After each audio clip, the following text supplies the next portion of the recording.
कंस ने ऐसा ही किया, धनुष यज्ञ का मेला रखा और अक्रूर जी से कहा कि आप वृंदावन जाओ और जाके आप कृष्ण और बलराम को लेकर आओ। अक्रूर जी वृंदावन गए। वृंदावन की भूमि में पहुंचते सबसे पहले अक्रूर जी की भेंट ठाकुर जी से रास्ते में ही हो गई। नंद भवन में अक्रूर जी पहुंचे। सायंकाल की बेला थी। नंद बाबा ने अक्रूर जी ने भोजन इत्यादि किया। इतने में रात्रि में चर्चा कर रहे थे। नंद बाबा पूछने लगे, अक्रूर बिना कोई संदेश के कैसे आना हुआ? अक्रूर जी बोले, मथुरा में धनुष यज्ञ का मेला लगा है और मैं 2 दिन के लिए कृष्ण और बलराम को लेने के लिए आया हूँ, उनको मेला का दर्शन करा दूं। उसी समय महाराज मैया यशोदा भोजन करने के लिए बैठी थी। मैया ने एक निवाला तोड़ा, मुख में नहीं दिया, वो निवाला वहीं छूट गया। तुरंत उठकर खड़ी हुई, बोली, अक्रूर ये क्यों कहते हो कि मैं कृष्ण और बलराम को लेने आया हूँ? साफ क्यों नहीं कह देते कि भाभी मैं तो तेरे प्राण लेने आया हूँ। कृष्ण और बलराम तो मेरे प्राण हैं, इनके बिना तो एक क्षण एक पल भी मैंने दूर रहना नहीं सीखा और तुम इनको 2 दिन के लिए ले जाना चाहते हो।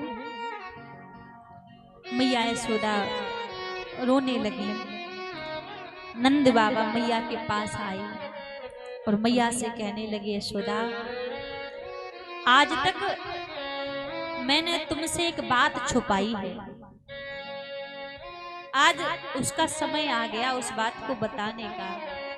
मैया यशोदा बोली, कौन सी बात छुपाई है? नंद बाबा बोले, यशोदा जिस कन्हैया को तुम अपना पुत्र कहती हो ना, ये कन्हैया तुम्हारा पुत्र नहीं है। कन्हैया तो देवकी और वसुदेव का पुत्र है।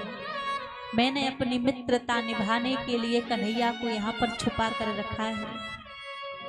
अरे उस दिन तो तेरे यहाँ कन्या ने जन्म लिया था, जो कन्या कंस के हाथों से उड़कर आकाश में चली गई थी, वो तेरी ही तो कन्या थी। मैया और रुदन करने लगी, बोली, आपने मेरे साथ अन्याय किया है, आपने ठीक नहीं किया। आप यदि मुझे पहले बता देते कि कन्हैया मेरा पुत्र नहीं है, मैं इसको संभाल के रखती, छिपा कर रखती सब दुनिया वालों से। लेकिन आज जब 11 वर्ष का हो गया, तब आप मुझसे कह रहे हो कि कन्हैया मेरा पुत्र नहीं है। आज तो वो भगवान भी आकर मुझसे कहे, यशोदा कन्हैया तेरा पुत्र नहीं है, तो मैं मानूंगी नहीं। कन्हैया मेरा ही पुत्र है, मैंने ही उसको अपने गर्भ से जन्म दिया है, मेरा ही पुत्र है। नंद बाबा बोले, यशोदा तुम कन्हैया को अपने पास कितने दिन रख लोगी? यदि त्याग करोगी तो तुम्हारा नाम ऊंचा होगा, नाम बड़ा होगा। वास्तव में प्रेम है क्या? किसी वस्तु को पाना प्रेम नहीं कहते, किसी व्यक्ति को पाना प्रेम नहीं कहते। प्रेम की परिभाषा है त्याग, आंसू, ब्रह, पीड़ा, ये प्रेम की परिभाषा है। प्रेम का दूसरा नाम है त्याग। जहां त्याग नहीं है वहां प्रेम नहीं हो सकता।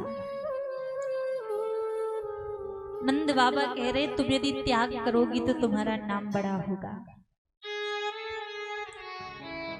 यदि तुम अपने पास कन्हैया को रख लोगी तो दुनिया वाले क्या कहेंगे? जरा उस देवकी के बारे में सोचो, जिसने 8 पुत्रों को खोया है।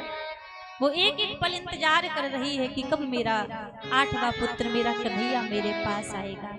जिसने जन्म देने के बाद एक बार अपने हृदय से भी नहीं लगाया अपने एक भी संतान को। जरा उसके बारे में सोचो। मैया रुदन कर रही हैं। ठाकुर जी आए, मैया की गोदी में सिर रखकर सो गए। एक चादरिया ठाकुर जी ने ओढ़ रखी है। आज मैया क्या करती हैं? रो रही हैं। और मानो आज मैया का हृदय बोल रहा है कि आज यदि कन्हैया हमें छोड़कर जाएंगे तो दोबारा कन्हैया लौट कर नहीं आएंगे, क्योंकि माँ संतान के ऊपर कोई कष्ट कोई पीड़ा आने वाली हो तो माँ को पहले आभास हो जाता है। मैया को लग रहा है कि शायद मैं दोबारा कभी अपने कन्हैया का ये मुखमंडल देख पाऊंगी या नहीं देख पाऊंगी। मैया उस चादरिया को उठाती हैं, ठाकुर जी का मुख देखते हैं, फिर छोड़ देती, कहीं कन्हैया जाग ना जाए। जो स्थिति मैया की है वही स्थिति कन्हैया की है। ठाकुर जी सोच रहे हैं आज तो मैं यहीं पर हूं, जब मेरी मैया इतना रो रही है, इतना रोदन कर रही है। जब मैं अपनी मैया को छोड़कर चला जाऊंगा तो मेरी मैया कैसे रहेगी, किसके भरोसे रहेगी।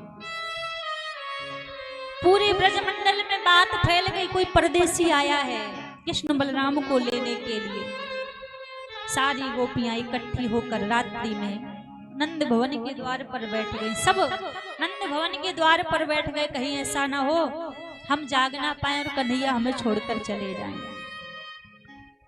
सब विधाता से प्रार्थना कर रही हैं, अहो विधाता, आपने यदि हम में से किसी की मृत्यु लिखी हो तो हमारी मृत्यु आज ही दे दो, कि विधना ऐसी डालियो भोर कबहू ना होए। ऐसी कोई विधना डाल दो कि कबू भोर ना होवे, कबू भोर ना होगी तो कन्हैया हमें छोड़कर नहीं जाएगा।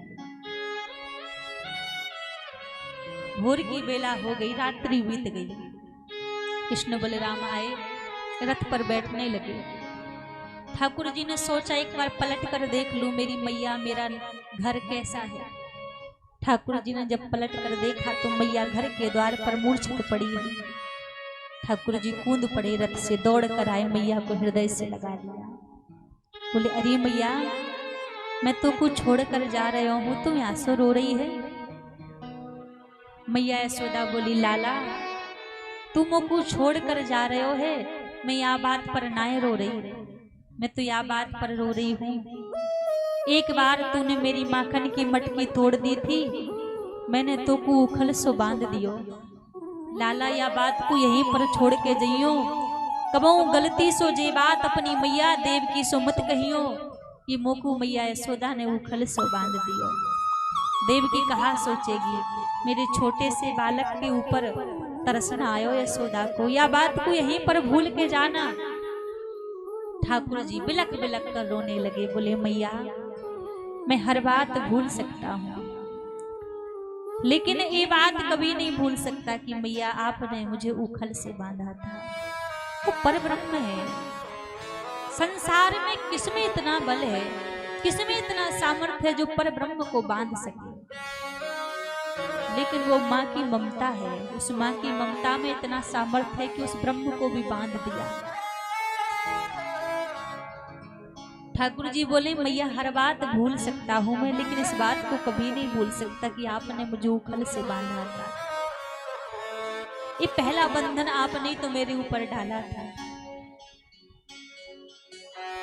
मैया को शांत कराया, रथ में बैठे ठाकुर जी। जैसे रथ आगे बढ़ने लगा, जितनी भी गोपियां भी धैर्य बांध के खड़ी थी, जिनको लग रहा था कि कैसे भी करके ठाकुर जी रुक जाएंगे, अब उन गोपियों को धैर्य नहीं रहा। गोपियों को लगने लगा कि यदि आज कन्हैया छोड़कर चले गए तो हमारे प्राण इनके संग चले जाएंगे।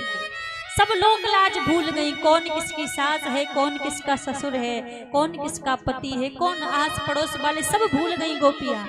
जाकर रथ के सामने लेट गई।